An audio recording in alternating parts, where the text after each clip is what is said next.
The series begins with Mo in a heated argument with her mother. Her mother keeps trying to convince her to travel to Canada with her and her new husband to continue her education there, but Mo completely refuses the idea. Ever since her parents' divorce years ago, she has been living with one fragile hope that her father and her brother Jin will one day come back for her, that they will search for her, and that somehow all of them will live together again as a family. Because her mother understands exactly what is going on inside her heart, she decides to give her the truth all at once, to end the pink, idealized dreams her daughter has been clinging to for years. She tells her bluntly that Jin is not actually her brother at all. Her father had adopted him after his real parents died in an accident. On top of that, her father himself has remarried and now has another child. There is absolutely no chance that they will ever come back looking for her. The truth hits Mo from every direction at once. Shattered, she immediately takes the first flight to Thailand, determined to search for them and see this story with her own eyes. Exhausted, she falls asleep on the plane. When she wakes up, the girl sitting next to her gently nudges her and introduces herself. "My name is Nana," she says. "Are you here for tourism, or are you from here?" Mo ends up telling her her entire life story, that she's traveling to meet her brother, someone she hasn't known anything about for years. When Nana asks her half teasingly, "So, is he handsome?" Mo's face instantly softens, her expression turning almost heart-shaped. She describes him as kind, handsome, incredibly hardworking, someone who always ranked first, someone who never lost his temper. At that exact moment, the image shifts. We see Jin, the kind, beautiful boy who always came first, walking into an illegal underground boxing ring. The fights are brutal, unlawful, and raw. It's obvious life has crushed him mercilessly, reshaping him into a completely different person. After taking a savage beating, he still manages to win the fight in the end. As he stands there, gasping for breath, his phone rings. It's his father, calling to tell him that his sister is coming to see them, and that he should go pick her up from the airport. He sends him the flight details. Jin stares at himself in the mirror, at the bruises, the cuts, the hardened face, and realizes that this image is nothing like what she must be imagining. The next day, when Mo arrives at the airport, Jin sends her a message telling her he's waiting in front of the gate. She rushes out, bursting with excitement, only to suddenly be surrounded by taxi drivers trying to force her into their cars. In the middle of the chaos, she hears a voice, Jin's voice, telling them to leave her alone, that she's riding with him. He doesn't even move from his spot. With pure charisma, he waits for her to come to him. Mo freezes. She stares at him, completely confused. Who is this man exactly? What's with the lighter in his hand? Who messed up his face like that? Trying to break the awkwardness, he says, "What, you didn't recognize me or what? Anyway, your father asked me to come pick you up." He takes her suitcase to put it in the car while she remains rooted to the ground, trying to process how, when, and where everything went wrong. He snaps her out of it and tells her to get in so they can leave. The entire drive, Mo keeps staring at him in disbelief. She asks him what exactly he does in his life, whether the car is even his, or if he stole it, whether he's still studying or not. He casually tells her he stopped studying after high school. She almost loses control. He was brilliant back then, always expected to enter a top university before they were separated. Suddenly, a motorcycle pulls up beside them. A red-haired guy, clearly rough and hardened by prison life, calls out to Jin, asking him to come drink with them. Then he glances at Mo and smirks, asking who she is, and whether the green snake knows he's hanging out with other girls.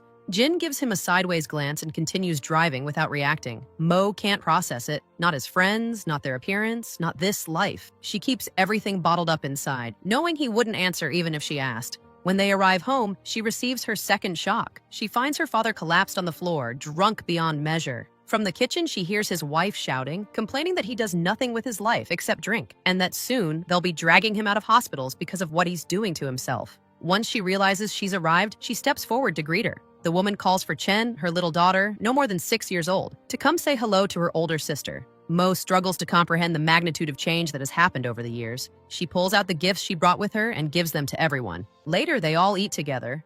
Suddenly, San, Jin's friend, shows up and pulls him aside to talk, taking him downstairs. Mo feels deeply upset. He didn't even bother opening the gift she brought him. After waiting a bit, she follows them, trying to understand the strange life he's living. She finds Jin standing on the stairs with San, who asks him bluntly, "Are you tired of living, or are you trying to get yourself killed?"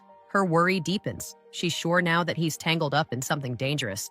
San notices her and smiles. "Your name means night, right?" He says, "Come by the workshop. I've got a big secret for you." Then he leaves, giving them space. Mo hands Jin his gift, explaining that she's just a guest and that's why she had to bring something with her. She leaves and goes back upstairs. That night, she can't stop thinking, what could have happened to him to make him abandon school and turn into this person? She decides she has to find out herself. She texts him, telling him she's alone and hungry. He asks her to come down so he can get her food. He takes her to a fish restaurant, knowing she likes that kind of food. When she gets lost in the menu, he orders for her himself. She finds it strange. He's been silent the entire time, never asking once about her life, never explaining why he disappeared all those years or why he never checked on her. She finally says, if you don't have curiosity about my life, that's fine, but I do. She unleashes a stream of questions. What exactly he does for a living, what happened to his face, why he quit school, how his life turned out this way. He cuts it all short by saying he eats and drinks well, and that's enough. At that moment, his red-haired friend Fang shows up, teasing him for ditching the party to hang out with girls. Jin lets him mess around a bit so she can relax, then quietly takes her plate and removes the onions, knowing she doesn't like them. But by then, Mo is already upset and refuses to eat. They leave so he can take her home. On the way, she asks him who the green snake really is and whether he's in a relationship. Before he can dodge the question, a group of men storms into the restaurant, clearly looking for a fight with him. Chaos erupts. Fang throws him his scooter key so he can take his sister home first and deal with the fight later. In the middle of all the action, Mo feels like she's on another planet, happy just riding behind him, thrilled that this is finally the day they are together again. When they get home, she interrogates him briefly, who those men were and what they wanted. He steps close to her and says, "You're way too curious. Ever since you saw my face, all you do is ask questions." She gets flustered, pulls back, and retreats into her room. Later, he goes out drinking with his friends. Suddenly, a message arrives that drains the color from his face. The On gang has taken his father hostage. He rushes there and comes face to face with the green snake, Kira, the daughter of the gang leader. He throws part of the money he owes her and tells her the rest will come in installments, warning her not to pull stunts like this again. Next time, he might just leave his father there. When Kira sees him about to leave so quickly, she tells him the truth. No one touched his father at all. They found him passed out drunk on the street. She even tells him she spent over 2 hours getting ready, putting on makeup just so he would see her properly. She offers him a deal. If he stays and has dinner with her, she'll wipe out all his debts. He struggles to control himself. He knows she's been waiting for years for him to even look her way. But the moment Mo texts him, asking when he's coming home, he pulls away and leaves. The next morning, Mo wakes up surprised that he still hasn't returned. His father's wife tells her that he rarely comes home, that he lives alone in another place and only visits occasionally. Mo starts thinking of an excuse to make him come back. She quickly sneaks into the bathroom and breaks the water heater before anyone sees her, then calls out for help, so that she can call him to come and save the situation, because obviously no one is going to shower with cold water. And indeed, her plan works. In less than half an hour, Jin shows up and starts fixing the water heater. As soon as he finishes, he puts on his jacket quickly, clearly ready to leave. Mo tries to start any kind of conversation, anything at all, just to slow him down so he won't leave so fast. But he's in a hurry. He has important work to attend to. He goes downstairs and leaves. At that moment, Mo feels deeply upset. She follows him outside and jumps into the first taxi she sees, determined to follow him and finally understand what kind of work makes him rush like this. She sees him park his car and continue on foot, so she gets out quickly as well. Suddenly, she finds him standing right in front of her. He noticed her the moment she got into the taxi. She pretends to be shocked, acting innocent. "Oh my God, what a coincidence. I just got bored, so I decided to walk around the city a bit." But he knows she's lying. He hands her some money, telling her to go back home and stop following him. Then he gets into his car and leaves. She tries to find another car to continue her little surveillance mission, and by pure coincidence, she runs into Fang. She immediately says, "You're going to meet Jin, right? I was just looking for a taxi to go to him. We're supposed to meet." She completely tricks Fang, and he takes her with him instead of letting her struggle alone with public transportation, thinking he's doing a good deed. At the same time, Jin has a boxing match. In these underground matches, there are always people betting money on the fighters, and the winner takes it all. Bing and Mo's father are both present at the match, but her father is cheering for Bing, the other fighter, one of his own men. There's clearly deep hostility between him and Jin, though no one knows the exact reason yet. As for Jin, we see that Lin, the car showroom owner, is the one betting on him. He's completely confident that Jin will win, so he sells the bet and places an enormous amount of money on the match. And the higher the bet goes, the harder the match becomes. Meanwhile, Jin is in the locker room warming up. He remembers the words of an unknown person, his face deliberately hidden to maintain suspense, who once told him that the On family had wronged him for years and that everything he's doing now is to reclaim what was taken from him. At that moment, Fang arrives with Mo, slipping money to the security guard so they let her in unnoticed. The moment she sees her brother in the ring, she can't believe her eyes. She desperately tries to convince Fang to pull Jin out immediately, even offering to pay the betting money herself, but things are never that simple. Inside the ring, Jin controls the match as best as he can, until suddenly Bing lands a brutal punch to his face, knocking him to the ground and leaving him unable to get up. Then Jin hears Mo's voice, calling his name, crying. Suddenly, energy floods back into him. He gets up and continues the fight, knowing they won't leave him alone unless Bing is the one who falls. When he finally reaches her, he jumps out of the ring, grabs her, and escapes quickly. He doesn't want her anywhere near a place like this. Kira explodes with anger. What is this forbidden romance happening right in front of her? She asks Fang who this girl is. When he tries to dodge the question to protect his friend, she slaps him across the face immediately. Meanwhile, Mo is crying uncontrollably. She never imagined he would do this to himself. Jin puts her into the car to take her home, unable to properly explain himself. She tells him she spent years waiting for the day they would reunite and that she now regrets it, because she should have understood that if he never contacted her all these years, then her existence clearly didn't matter to him. She tells him she's done. She's going to book a flight and travel to Canada with her mother. Suddenly, Bing blocks their car with his own. He grins maliciously, sliding his finger across his neck in a threatening gesture. But Jin doesn't react to childish intimidation. He realizes they're trying to force him into a car race. He hands Mo his phone and asks her to open the last saved location and guide him precisely. In an instant, the race begins. Cars speed after each other, engines roaring. Another car joins them midway. Mo understands nothing, panic consuming her. Jin calmly tells her, "After the next turn, I'll count to 5. Then you grab the steering wheel and keep it straight exactly like this." When he reaches 5, he climbs out the window, grabs a bag hanging from a wooden plank, and jumps off. He reaches the final point of the race where the entire crew is gathered, making him the winner. He tells the race leader that he never wanted to participate,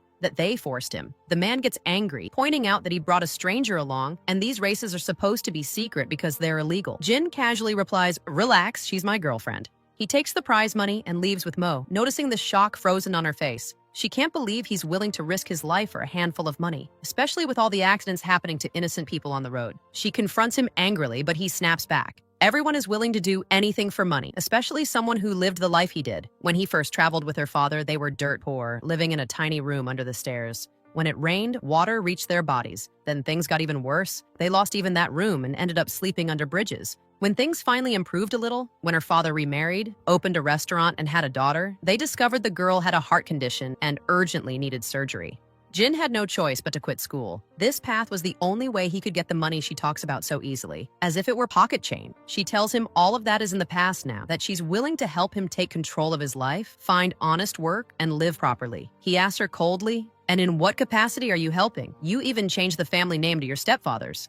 She realizes he's hurt, deeply hurt, by her mother, who abandoned them without hesitation and never tried to contact them again. She suggests they live together again in their old house and build something new. But deep down, Jin knows it won't be that easy. When morning comes, he takes her to the hotel. Her mother has arrived personally to take her back. Mo tells her she's not going to Canada. She wants to continue studying at her old school. But her mother reveals she plans to sell her house in China and settle permanently in Canada with her husband. Mo is shocked by how much she trusts him. She warns her, "If he betrays you and throws you out, where will you go?" The man feels deeply insulted and quietly leaves them to resolve their family matters alone. When her mother learns that Jin was the one who brought her here, she gets furious. She believes he's a bad influence, living recklessly, and warns Mo repeatedly to stay away from him, especially since they're not actually siblings. In the middle of the argument, she reveals that Jin used to call her many times after leaving with her father, and that she was the one who told him to stay away from them. Mo is overwhelmed with guilt. All this time, she blamed him for never checking on her when her mother was the real reason. She tells her mother she's staying. She's not going to Canada. She's choosing to live with her father and Jin. She returns home, where her little sister finds her crying in her room. The girl quietly writes down the address of where Jin works and gives it to her. That evening, Mo goes there and discovers he owns a car repair workshop. When the clock strikes midnight, she smiles and says, "Happy birthday." Jin is thrown into a flashback, remembering when they used to celebrate Mo's birthday as children. Her mother once asked him when his birthday was. When he didn't know, she decided they would celebrate both birthdays on the same day every year. He takes Mo to buy a strawberry cake, the one she loves, along with candles. Out of curiosity, she asks, "So when is your real birthday exactly?" He tells her it doesn't matter, that her birthday is the only one that matters to him. The words anchor themselves deep in her heart. She wishes they could celebrate together every year. Drunk with excitement and alcohol, she starts rambling. She tells him she's worried about her mother, that her new husband might be a con man who could abandon her at any moment. Jin believes her mother is stronger than that and should be respected for her choices. He asks her quietly how she felt when she discovered he wasn't really her brother. The air between them tightens instantly. She changes the subject and asks if she can stay the night there. When he refuses, she plays on his sympathy, saying if she goes back now, no one will be awake. Their father will be drunk, his wife exhausted, and it's raining outside.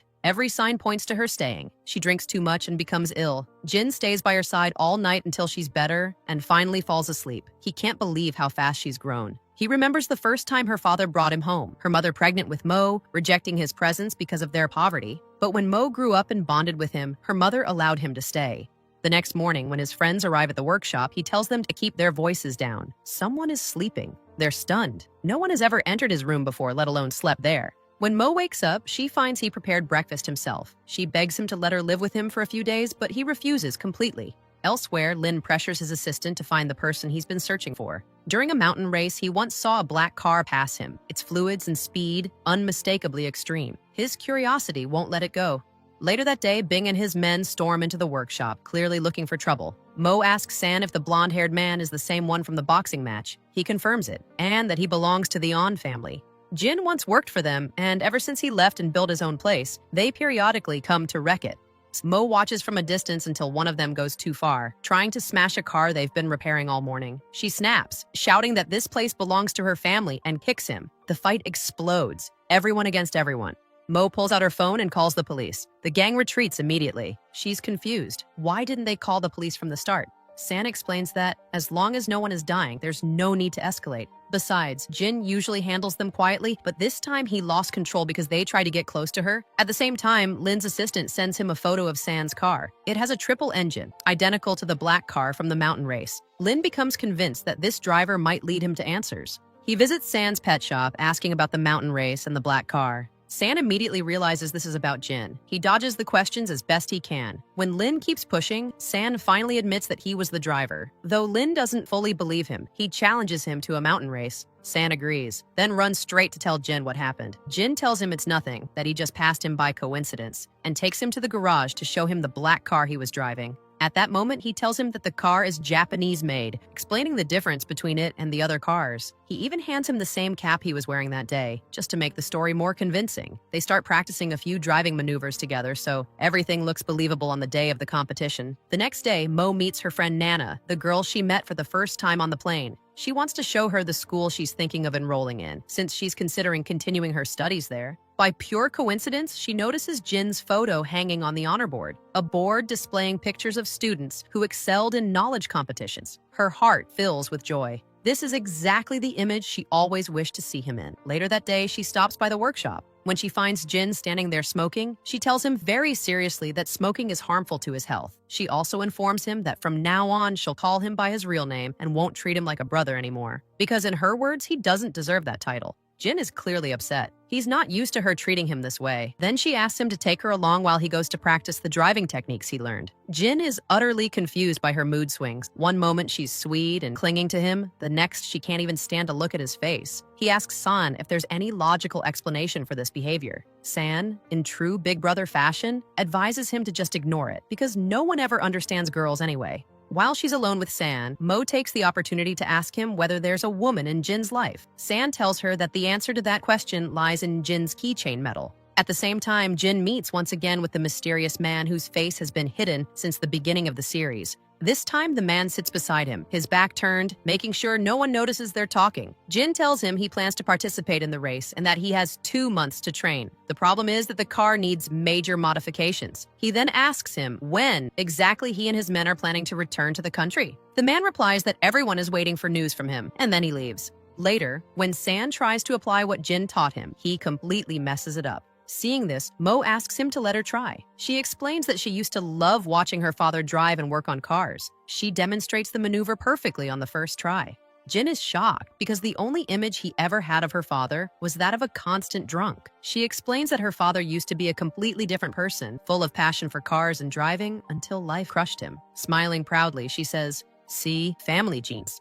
Later, Nana comes to take Mo with her to attend her cousin's birthday party. When they arrive, Mo is stunned by the sight. Luxury cars everywhere, all heavily modified for racing. She isn't particularly impressed, though. All she can think about is whether Jin has someone in his life or not. Nana suggests they play a small game on him to reveal his true feelings. She proposes sending him a photo of Mo with another guy just to see his reaction. And of course, there's no better candidate than Nana's cousin. Ironically, that cousin turns out to be Lynn. When Lynn arrives, Nana positions Mo beside him and snaps a quick photo without anyone noticing. She explains the next steps. Send the photo along with the location, then follow it with a message saying, "Sorry, this was sent here by mistake," and immediately turn off the phone. The moment Jin sees the photo, he jumps into his car and drives straight to the location to find out what she's doing.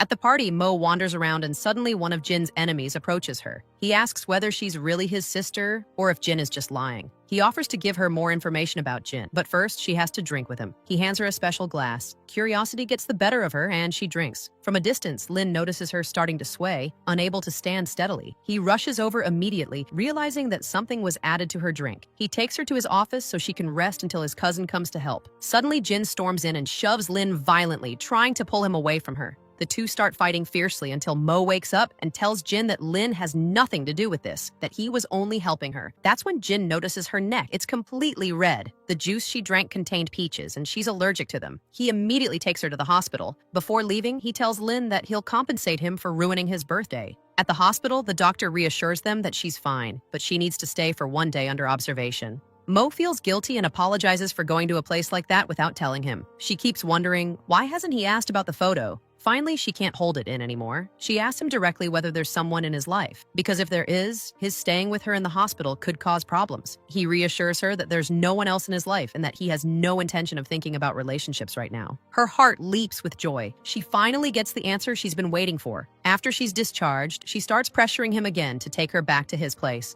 She uses the same emotional tactics. How lonely she is, how no one took care of her when she was sick. He gives in and takes her with him. But in reality, she has another motive. She wants to find his keychain medal, just like San told her. She turns the entire room upside down but finds nothing. Later, she goes with Nana to school to ask about enrollment procedures. There's just one problem. She has to enroll in a language course first. Nana solves the issue instantly, explaining that her family owns a language institute. She takes Mo there to register. When Mo returns home, she finds the gate locked from the outside. She assumes Jin did it on purpose so she'd go stay at the other house. But when she gets there, the door's locked too. No one answers. She calls her father's wife, who tells her she traveled to the village with her daughter and won't be back for 2 days. She then finds her father asleep on the street next to a trash bin, completely drunk. She tries to wake him up so they can go home, but he refuses. The electricity is out anyway, and without air conditioning, there's no point in going back. She covers him with a cloth and sits beside him, waiting. By pure luck, Jin passes by and sees them. He understands immediately and jokes that she's clearly planning to spend the night on the street with her father. He takes them home and fixes the electricity so she can stay inside. He tells her he's traveling for a few days to get parts he needs. She tells him she's decided to stay here and has already started the school application process. He's genuinely happy. He asks her if she's really sure. Won't she change her mind in a month and decide to go to Canada after all? She reassures him that this is her final decision. She wants to stay with him. After that, Jin searches everywhere for the spare parts he needs for his car, but can't find them anywhere. He realizes there's no choice but to make them himself. When race day arrives, he wins and advances to the top ranks, officially becoming part of the team. He calls his mysterious partner to reassure him that everything is going exactly according to plan. The next day, Mo goes with Nana to Lynn's car showroom. She's amazed by the cars and starts taking photos from every angle. When Lynn sees them on the surveillance cameras, he calls his cousin to discreetly take Nana away so he can talk to Mo alone. He asks her who pushed her toward him, accusing her of trying to get close to his cousin just to reach him. Mo is stunned by his confidence. She doesn't even know who he is. She tells him she's only there out of curiosity about cars, and honestly, the cars there aren't even that impressive. Lynn feels insulted. She can criticize him, but not his family. He offers to take her for a ride in his car to prove it's not ordinary. She agrees. The car caught her attention anyway. During the ride, she asks about every detail of the car, mentioning that she has a friend who loves cars just as passionately. He plays along and drops her home. At that moment, her father's wife sees them together and immediately calls Jin, telling him that his sister seems to be in a relationship and that he should get close to her and make sure she isn't being fooled. Jin is furious. He takes Mo out for a walk and tells her a story from school about a couple where the boy used the girl to show off to his friends, sharing private details about their relationship. When the girl found out, she became depressed and jumped off a building. Mo feels he's exaggerating. Not all relationships end that tragically. When they return to the workshop, they find his friends are already gathered at the workshop, waiting for them so they can eat together. Mo goes inside to wash her hands, and suddenly she finds Kira standing right in front of her. She looks at her and asks bluntly, "So you're the green snake everyone keeps talking about?" Kira smirks and fires back immediately. "And you must be the little sister who was at the boxing match." The tension between them rises instantly, almost turning into a fight, but Jin arrives at the perfect moment and shuts everything down before it escalates. When they all sit down to eat, it's painfully obvious that Kira is extremely jealous, especially of the way everyone treats Mo. And when Jin starts breaking food into pieces for Mo right in front of everyone, Kira's jealousy boils over. She keeps trying to get closer to Jin, trying to prove to herself more than anyone that he treats her kindly too. Finally, Jin snaps. He slams his fork into the table, making it clear he can't stand her and wants her to back off. At that point, Mo grabs her plate and runs to her room, pretending she's studying so he won't ask her to leave. She waits until San comes in to check on her, then asks him directly if Jin has feelings for Kira. San reassures her that this relationship is impossible. Kira is the daughter of the On Gang's leader. Later, Mo steps out to check on the atmosphere. She finds Jin and Kira standing alone, talking. She hides behind a car to listen, but Jin notices her and subtly gestures for her to leave. He then tells her not to come to the workshop anymore and asks what she's really doing there. She makes excuses, saying she was just cleaning the car and that she can't go back home anyway because the air conditioner is broken and the heat is unbearable. She runs to her room and locks the door.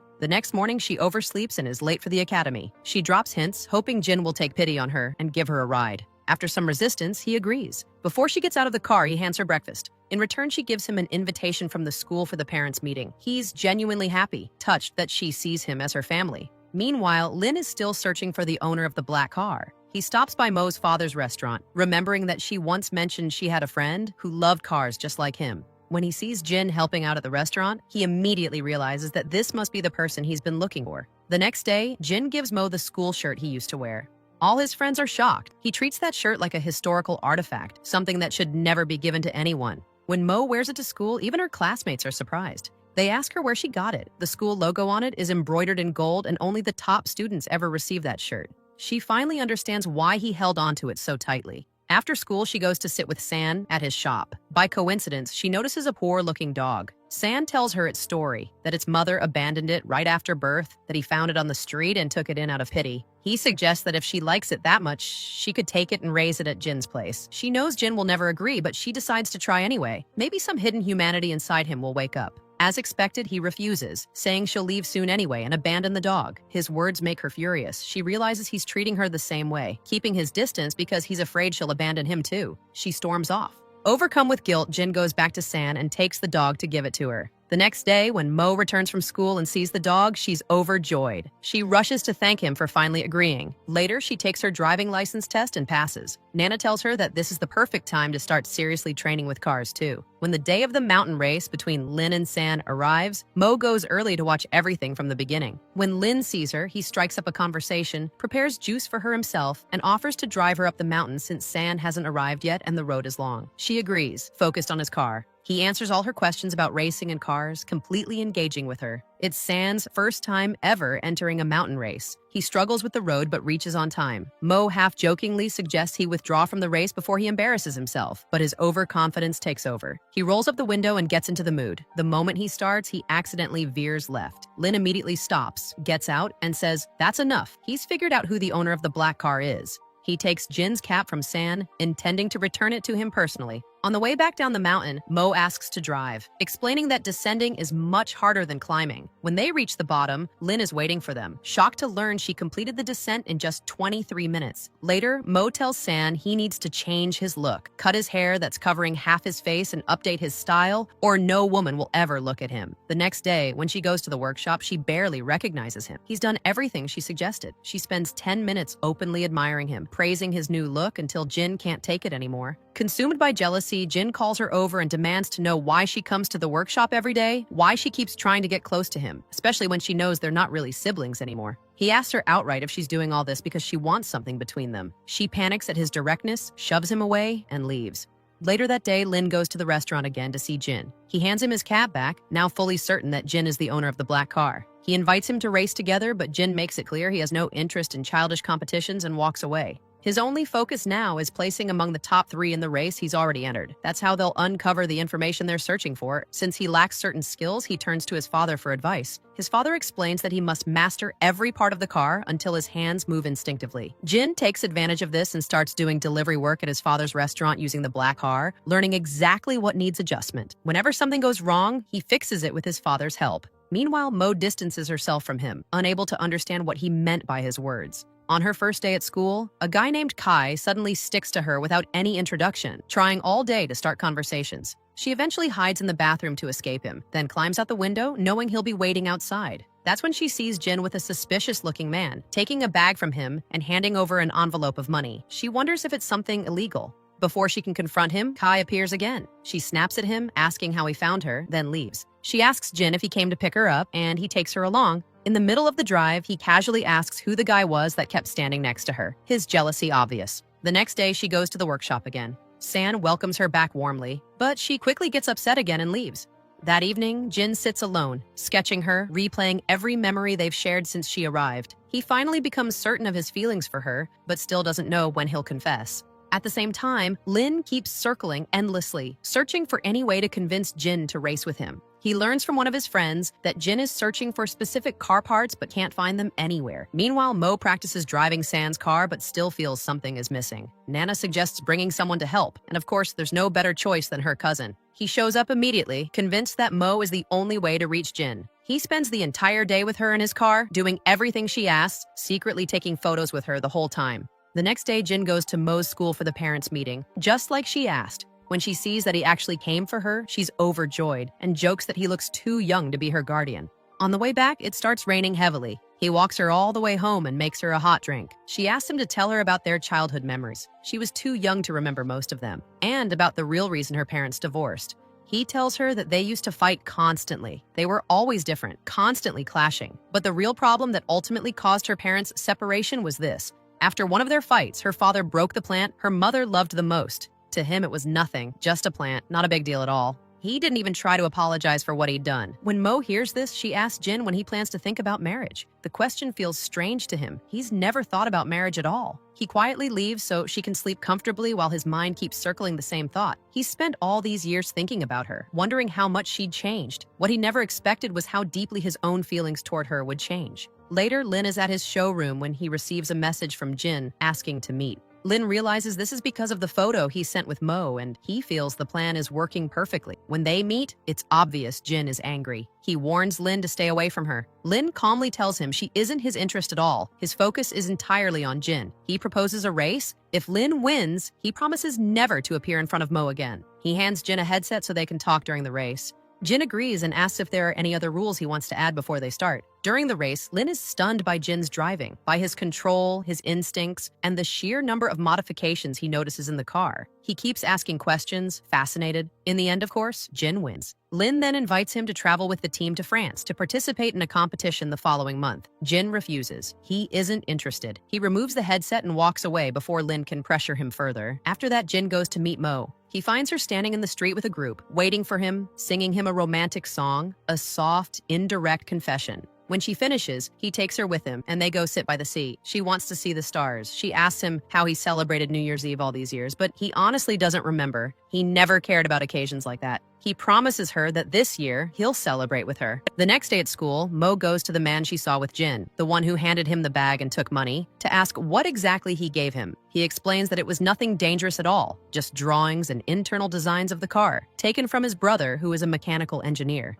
She finally feels relieved. The day after that, one of her classmates tells her something new. Now she understands why everyone used to call her brother Tochi. Back in school, he constantly entered illegal races. The nickname came from his insane speed. No one could ever beat him. What's strange is that his car was suddenly confiscated, and he completely disappeared from the scene just 2 months before university exams, even though he was always one of the top students. Mo feels heavy inside. His life was so hard, and still she feels there's one missing piece in the middle of everything. She sends him a message, just a photo of her water bottle, trying to start a conversation. When he zooms in, he sees the reflection of her classmate on the bottle. He gets furious. The guy is stuck to her like glue. When she leaves school, Jin is waiting to drive her home. When he sees that same guy walking with her again, he gives him a sharp sideways look, and the guy backs off immediately. Later, Mo is with Nana, preparing for the school celebration, when Kira suddenly appears and asks to talk. Sensing Mo's nervousness, Kira says coldly, "It's strange that Jin would like someone this week." Mo snaps, realizing the insult is deliberate. Still, she agrees to go with her and firmly tells Nana not to tell Jin where she's going, even if he asks. She's not a child, she can handle her own problems.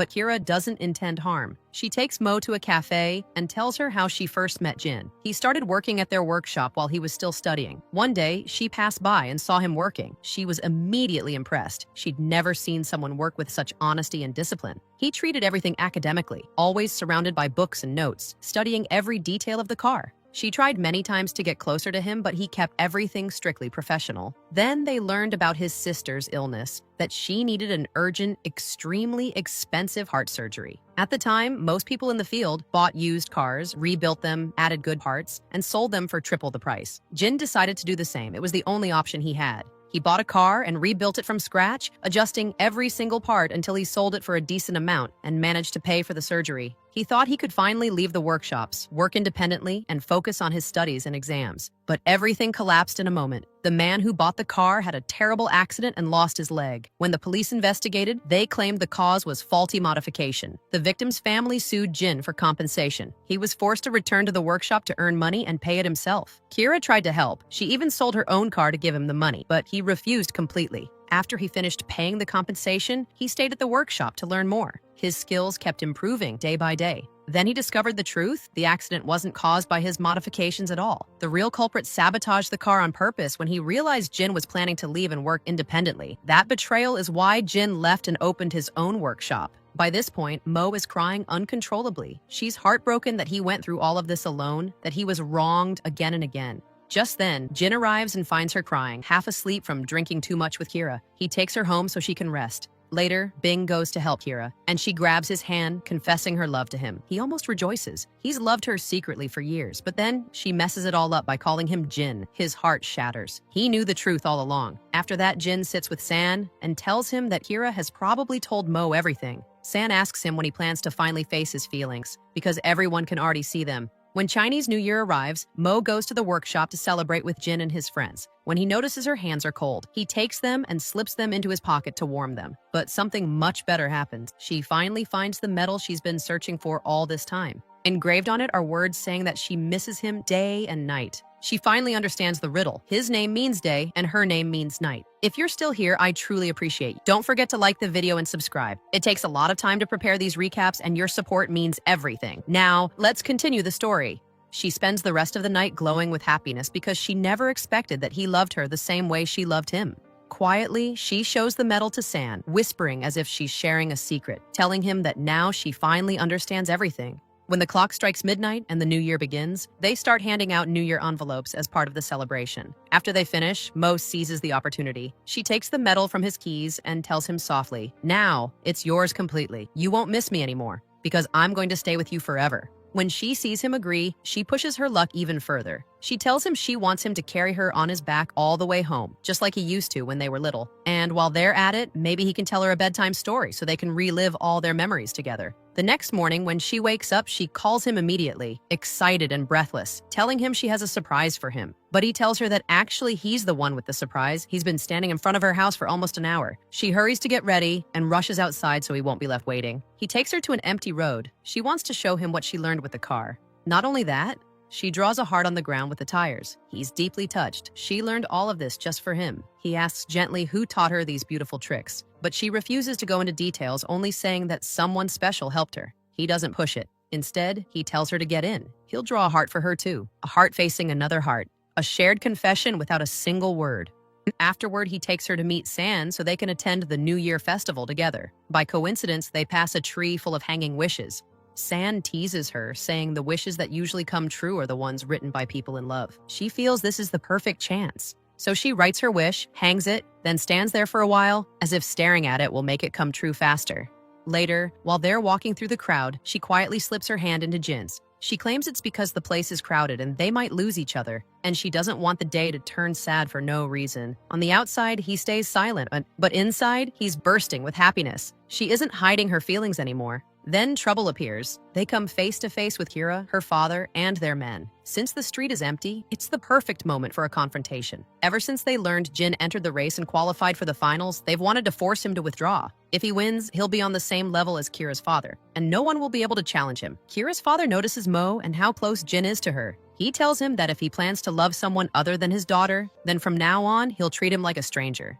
But Jin doesn't care. He deliberately holds Mo's hand tighter in front of them, his final answer. At the same time, he's afraid she might start questioning his feelings, so he chooses not to hide anymore. Kira's father gives the signal for his men to attack, but luckily San arrives just in time, and he's brought tourists with him. They're not about to start a brawl in front of outsiders. That night, jealousy eats away at her. She's furious, hitting random things just to vent. Bing steps in to calm her down, but she ends up hitting him too. He lets her take it all out, then takes her to clean her wounded hands. When he finishes, she looks at him and says gently, without hesitation, "Don't try. You'll never be able to take his place in my heart." She walks away, leaving him standing there, shattered. He goes straight to Jin to confront him and pour everything out. But Jin has had enough. He stops him cold and says, "I finally have someone I want to protect. Don't drag me into pointless trouble anymore." The next morning, Mo wakes up looking completely messy and walks out casually to ask what's for breakfast, only to find Jin standing right in front of her. Embarrassed, she runs back to her room, throws on whatever clothes are hanging nearby, puts on way too much makeup, then calmly joins them as if nothing happened. He quietly laughs to himself, not wanting to embarrass her. Later, at the workshop, Jin receives a mysterious delivery. When he opens it, he finds the exact car part he's been searching for. He immediately realizes this must be Lin's doing, but he refuses to accept it. He doesn't want to owe anyone favors. He installs the piece he made himself and takes the car out for a test drive. But it overheats and starts smoking, so he goes to his father's restaurant for advice. His father solves the problem instantly, but in return, he makes Jin deliver an order for him. When Jin arrives at the address, he discovers the customer is Lin. Lin thanks him for the car part and tells him he didn't accept it because he doesn't need it anymore. Later that night, Mo is upset. It's been more than 2 days without hearing from him. She sends him a message, worried, but he's busy racing. This time, he wins, first place. The moment he sees her message, he races home just to see her before she goes to school. But when he finally arrives, she greets him with a cold expression, offended that he ignored her before they were even officially together. He waits for her to finish school, then takes her to the market to buy groceries. He insists on cooking for her himself. She notices a man in a cap standing across the way and asks, "Isn't that the same guy who was at the workshop and left when I arrived?" He's impressed by her memory, but pretends he doesn't know who she means. When they return home, she pulls up an online recipe and tries cooking for everyone, but stands frozen, not knowing where to start. Jin quietly takes over, doing everything himself, then pretends she cooked, just to protect her pride. That night, they all gather on Fang's rooftop for a barbecue. In the middle of the evening, Jin slips away to answer an important call. Mo, tipsy, follows him to tell him she passed her training course and only needs to choose a university now. His face tightens. If studying in Canada is better for her future, he thinks, then maybe she should go. She feels like he doesn't care about keeping her close. Hurt and drunk, she suddenly leans toward him, closing the distance. But when San calls them back because the food is ready, she panics at what she almost did and quickly returns to the group. San assumes Jin upset her, so he tries to make conversation to lighten the mood. Jin quietly sits beside her, takes her hand under the table so no one sees, and finally she relaxes. After they finish, he walks her home. He tells her they shouldn't talk until she sobers up. "Tomorrow," he says. "We'll talk tomorrow." The next morning, the memories flood back, and she wishes the ground would swallow her whole from embarrassment. She goes to the workshop like he asked, but he isn't there. He texts her that he'll be late, so she waits the whole day. When he finally returns, he tells her gently, "If you feel even a little regret, we can forget everything that happened and just stay the way we are." But she assures him she isn't regretful, just afraid they moved too fast. And for the first time, Jin smiles, a real soft smile, because he's truly happy. He gives her the necklace he's been keeping for years, the one he planned to give to the girl he would spend his life with. When she returns home, she receives a message from him asking her to come out onto the balcony. He has a surprise. She steps outside and sees the trunk of his car filled with balloons, so many of them. And when he opens it, they float up into the sky right in front of her. It was the biggest wish she'd always dreamed of as a child, but they never had the chance back then because life had pulled each of them far away. Now, it finally comes true. They both take advantage of the fact that the house is empty. Her father and his wife went out, so they sit together freely, cooking and laughing without anyone suspecting anything. But suddenly the front door opens. They came back too early. The moment Mo hears their voices, she grabs Jin and runs into the room to hide. He tries to reassure her, telling her calmly that even if they see them sitting together, no one would ever suspect anything. To prove it, he walks out casually, and indeed everything seems normal. Her stepmother simply says, "Well, since you're here, sit and eat with us." Only the little sister is suspicious. She keeps staring, sensing that something is happening between them. While they're eating, she asks innocently, "Mo, did you used to like Jin? I saw you crying in your room because of him." Mo freezes, embarrassed, desperately trying to change the subject. She suggests they all go to the beach together afterward to enjoy the day. Later that night, Mo goes out with Nana to walk and buy a few things. Suddenly, she spots Jin sitting in a restaurant with another woman, his hand resting on her shoulder. When he sees Mo, he pretends not to notice and keeps acting normally. Mo feels like the ground disappears beneath her feet. Just 2 days ago, he promised her he'd never do anything that would hurt her, never do anything that would push her away. She turns and leaves quickly. He realizes things just went terribly wrong and stands up to follow her. But then the man in the cap appears, bumps into him by accident, and whispers through his actions, "Stay put, don't ruin the plan." Mo wanders through the streets, crying uncontrollably, reliving every memory since the day she arrived. When Jin finishes his meeting, he goes to see the same mysterious man again and hands over all the information he's gathered.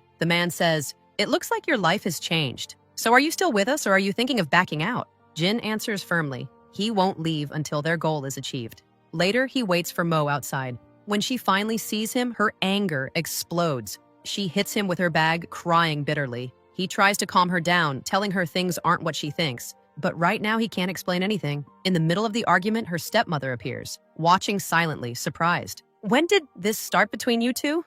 Back at home, Mo continues crying, then goes to speak privately with her stepmother. She begs her not to tell her father. He would never accept this relationship. Her stepmother worries deeply. She warns Mo that if her mother ever finds out, everything will explode. She explains that she wants to see Jin happy too. But this relationship will only bring endless problems. Mo answers through tears. "I traveled here for him. I stayed here for him. I chose my studies here because of him. My feelings won't change." Her stepmother finally decides to respect her choice, pretending she saw nothing. Meanwhile, Jin tells San what happened. San gets furious. Jin should have explained instead of torturing her with confusion. But Jin insists he's doing all of this for her own good. San snaps. "For her good? Or for yourself?" He storms out. That night, Mo arrives at the workshop and finds Kira waiting. Kira came specifically because Mo is the only one who can convince Jin to withdraw from the alliance race. If he continues, he'll be dragged into endless trouble, and there's no guarantee he'll even come out alive. Mo only cares about one thing, whether Jin's life is in danger. She tries to ask careful questions about the prize, who funds the race, and why the reward is so high.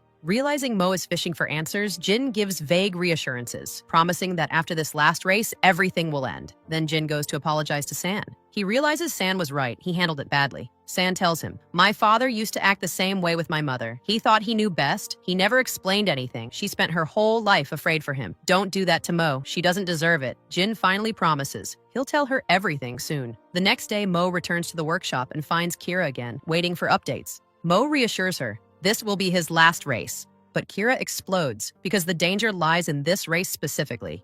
Suddenly, they hear Jin shouting in anger. Someone broke into the workshop and destroyed the car he was going to race with. It's obvious who did it, Kira's father. Kira insists she had nothing to do with it. She just wanted to keep him safe. But Jin harshly pushes her away, throwing her out. She leaves with tears burning in her eyes. "If I see you dying right in front of me, I won't help you." She walks away broken. Jin asks San to drive Mo home, but when she refuses to move, Jin walks over himself and reassures her that everything will be fine. Later at the market, Mo spots the man with the cap. She follows him nervously until he suddenly turns and says, "Is there something you want?" She panics and runs away. That evening, Mo waits for Jin at the workshop. When he finally arrives, he looks at her with a serious, knowing expression. She realizes he found out she'd been following that man, so he finally sits down and tells her everything. It started the day he discovered that Kira's father tampered with the brakes of the car Jin had rebuilt. That betrayal is why he left them, stopped racing, and opened his own workshop. Later, a police officer contacted him, the same man in the cap. These illegal races are being used to smuggle contraband, and the winners of the Alliance race are chosen to transport the shipments. They pick drivers who live recklessly, who don't care about anything but money. No one suspects anything, and the police have never been able to get inside. So they turn to Jin. If he enters, everyone will assume it's because of his conflict with Kira's father.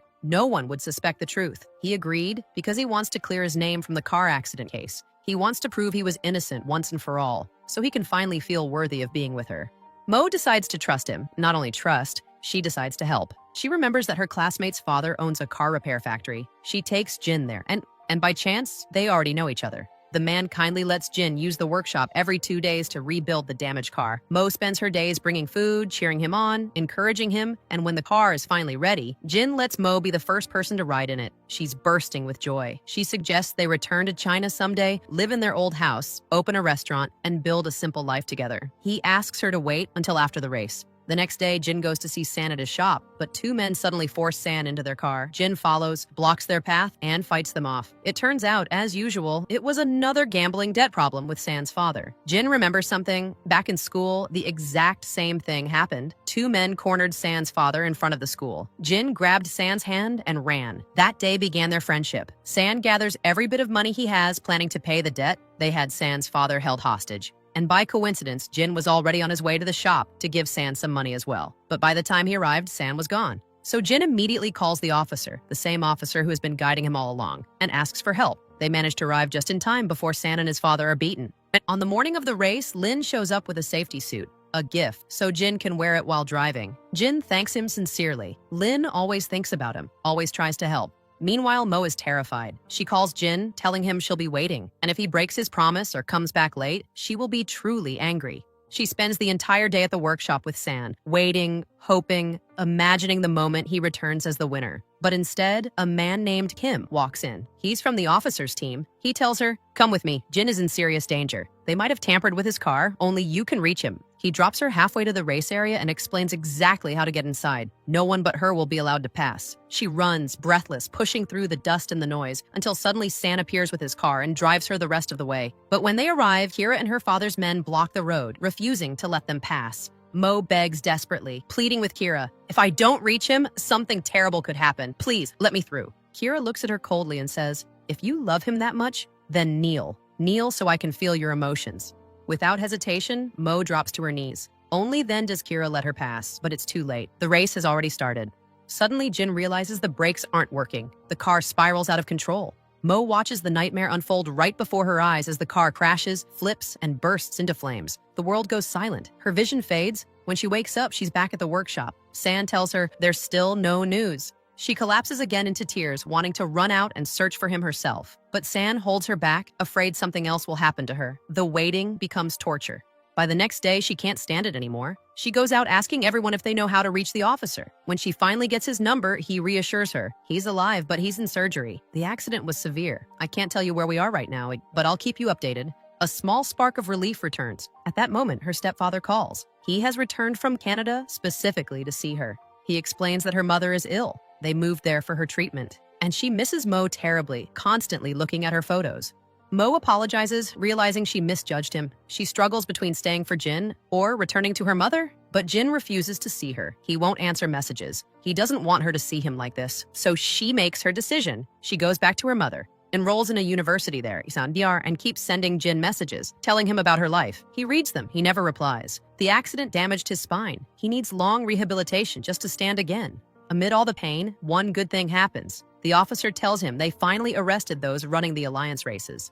Bing confessed everything out of guilt. They also arrest Kira's father, so he was the one who sabotaged Jin's car. Jin is relieved. His suffering wasn't in vain and his innocence is proven. But because he fears Mo might tie her whole life to him, he sends her a message. He plans to leave, travel somewhere new, figure out what to do. He will change his number. When he settles, he'll contact her. Then he asks San to cancel his number and get him a new one. A year passes. His condition improves. He's able to stand again. He closes his workshop and returns to China to finish his studies.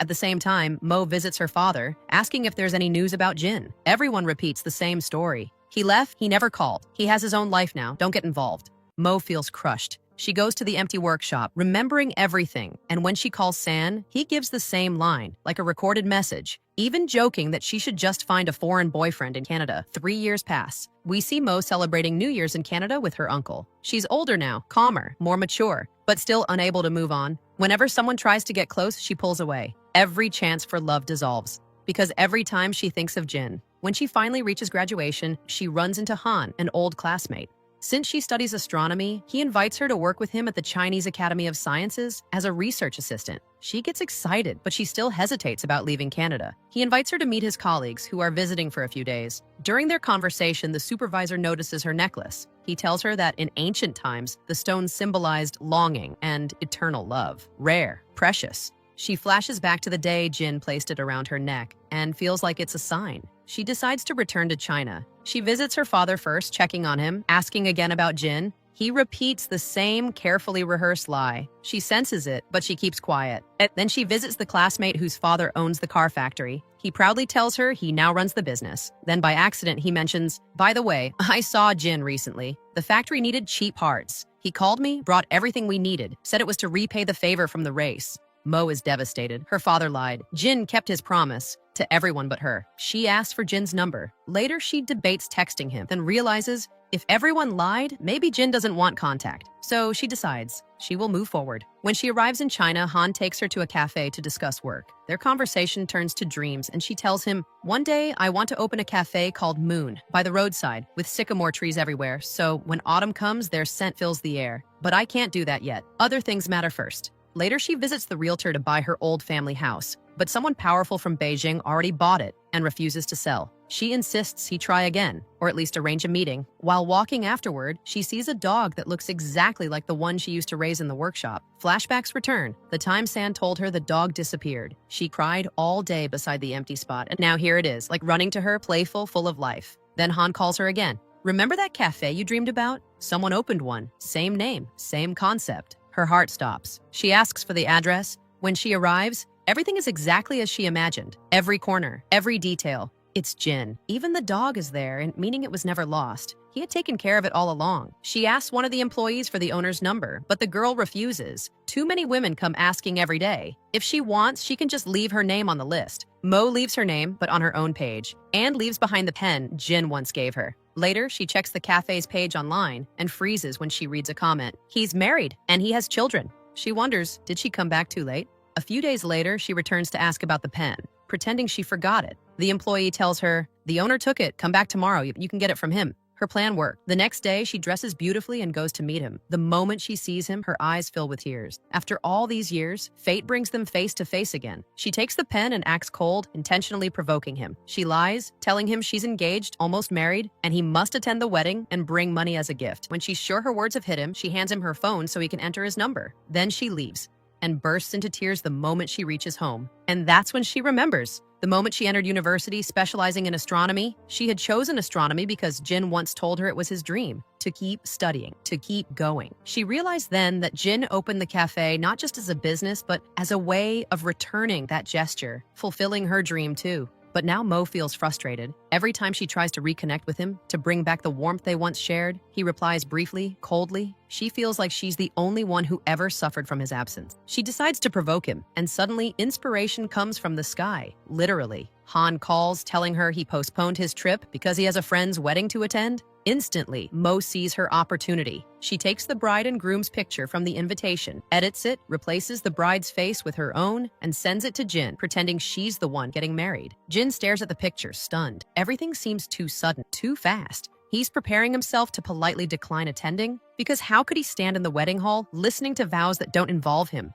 But Mo doesn't give him time. She messages again, saying none of her family can attend because they're all abroad, and that her only brother must be there. He believes her. He buys a wedding gift and goes. And there, he receives the shock of his life when he sees the real bride's picture. Then Mo calls him. "So, the fact that I didn't get married, is that good news or bad?" She continues teasing him, saying she only postponed it because her boyfriend had some work issues. Later, she visits his cafe because he's traveling and takes the dog home with her just to provoke him further. She texts him the exact address, expecting him to rush over immediately. But Jin refuses to come upstairs. He asks her to meet him outside. The moment she sees him again, she realizes, despite everything, despite the years, she still hasn't moved on. But that doesn't mean she won't torture him a little. She asks, "Why didn't you come up? Are you afraid my boyfriend might be inside?"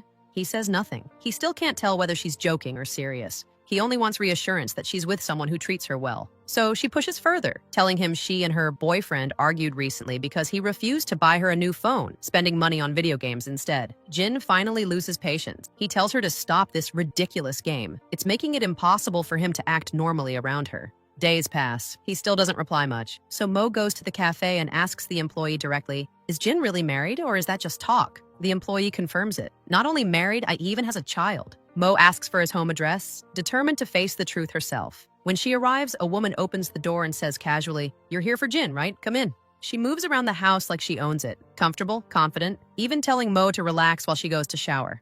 Mo's heart sinks. This must be his wife. She finally asks directly, "What's your relationship with Jin?" The woman laughs softly, confused, and then explains she's 20 years older than Jin. She's the physical therapist responsible for his rehabilitation. She shows Mo the room where Jin trains and the photo she left on his desk from their childhood. She explains everything. After the accident, Lin was the one who brought her back from Canada to treat him. When Jin improved, he insisted on returning to China, so she moved with him, continuing treatment. To this day, his condition remains unstable. He must keep training. Mo feels crushed. She thought he'd been living happily without her. Meanwhile, he was fighting for every step. She decides to go all the way to Bangkok to collect his full medical records, needing to understand what he truly went through. Reading them shakes her. None of it was easy. When she returns, Jin calls and asking to meet. He needs to talk. Mo chooses the mountains on purpose, wanting to test whether he'll finally reveal the truth about his health. He refuses. He chooses silence, so she pushes him again. When they start walking uphill, he freezes, unable to continue. She walks ahead and waits, hoping he'll finally admit something. He doesn't, so she faces him. She tells him she knows everything, the treatments, the struggles, the pain. She asks, "How long will you keep running away from me like this?"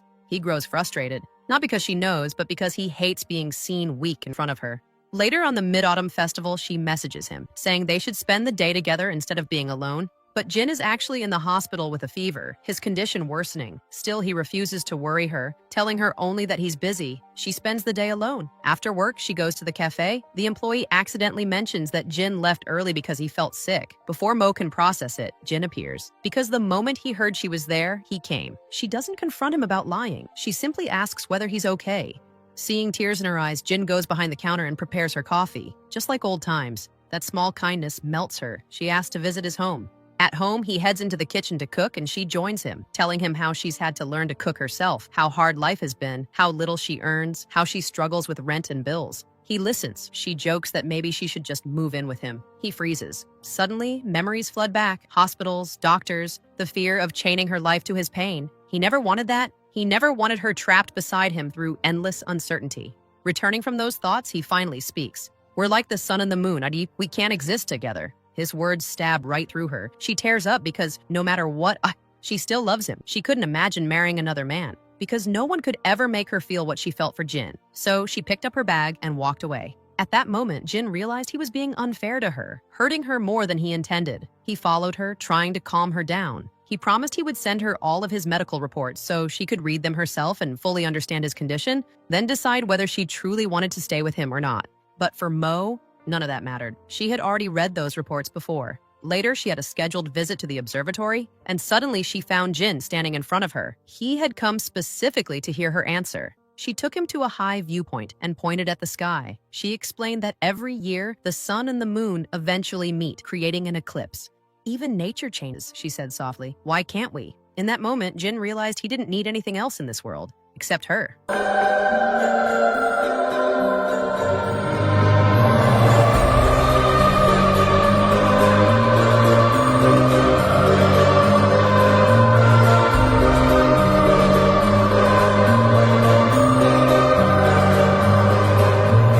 Afterward, they went to dinner with her colleagues, and she introduced him as her boyfriend. When they returned home, Mo noticed the model building sets on his table, the ones she had once bought for him so they could build them together. He told her he had already built them twice, once here and once back in the hospital, because he needed something to occupy himself, anything to take his mind off the empty feeling of her absence. Her heart trembled. When she gave them to him, she thought of dreams, time, and shared memories. She never imagined everything would fall apart so fast. The next morning, Jin prepared breakfast early. They needed to eat quickly, pack her things, and move her in with him. But Mo explained she had already prepaid 2 months' rent. Jin immediately transferred her the money, telling her, "Consider the rent taken care of. Let's move today." By evening, he brought her to the cafe and handed her the accounting book. He told her the place was hers now. He had built it for the day he could finally give it to her because it was her dream. He sent her home with the driver. He still had work to finish. The next day, Mo visited his university to check on him. He was now a respected professor in automotive engineering. She watched from the doorway as a student handed him a coffee just for him. Embarrassed by her jealousy, she turned to leave, but Jin followed her, amused. When he realized why she was upset, he gently placed his hand on her shoulder in front of everyone, letting the world know that he was no longer single. That night, they had dinner with San and Fang, who had moved to China as well. The reunion felt like stepping back 6 years, as if the old days in the workshop had come alive again. When they returned home, they found Lin waiting for them. We learned then that Jin and Lin opened a racing academy in Bangkok together, which is why Jin had to travel often. But this time, Lin came for another reason. He wanted Jin to race again. Ever since the accident, Jin had refused to drive. He had developed a deep trauma. Lin asked him to think about it. The next morning, Mo rushed out for work, forgetting her files. Jin grabbed them and ran downstairs, but the bus had already left. He noticed smoke coming from it and tried calling her repeatedly, but her phone was off. Instinct took over. He jumped into the car and drove as fast as he could. Thankfully, the bus driver stopped on his own. Moments later, Mo called. She was never on the bus. She was still at the nearby market. Jin exhaled, relieved, and went to bring her the documents. When she saw him driving by himself, her eyes widened. He had finally broken through his fear. That night, he cooked her favorite food. He explained that he had made a decision about racing. He now had a new dream, and he wanted to live the rest of his life by her side. They would travel to Canada the next month, meet her mother, and officially ask for her hand. Mo couldn't believe it. After everything, here they were. But when they arrived, her mother treated him coldly, barely speaking, acting as if he wasn't there at all. Eventually, Jin gathered his courage. He took out the gold gifts traditionally brought by a groom and asked sincerely for permission to marry Mo. Her mother dismissed him gently, telling him he was tired from the trip and needed rest. The next day, Jin found her alone in the garden, caring for her plants. He joined her quietly, recalling everything she had once taught him about flowers, how to water them, how to protect them. She softened. She realized he wasn't the enemy. He was simply trying his best. Finally, she agreed. When Mo woke up and saw them getting along, she was shocked. Somehow, he had melted her mother's heart. They spent the day celebrating Chinese New Year together. Before they left, her mother handed Jin a gift bag. At the airport, he opened it. Inside was a hand-knitted scarf, the same one he always wanted when he was a child. Deeply moved, Jin pulled out a ring. He proposed. Mo said yes instantly. When they returned home, they gathered with friends, even Kira and Hanan, celebrating their last day before marriage, revisiting memories and laughing about everything they survived. And on the wedding day, Jin decided to take her on his motorcycle. Just the two of them escaping together, finally living the dream they had carried all their lives. Jin is no longer the reckless boy he once was. Once he lived for danger. Fearless, wild, unstoppable. But now everything has changed because someone is waiting for him at home.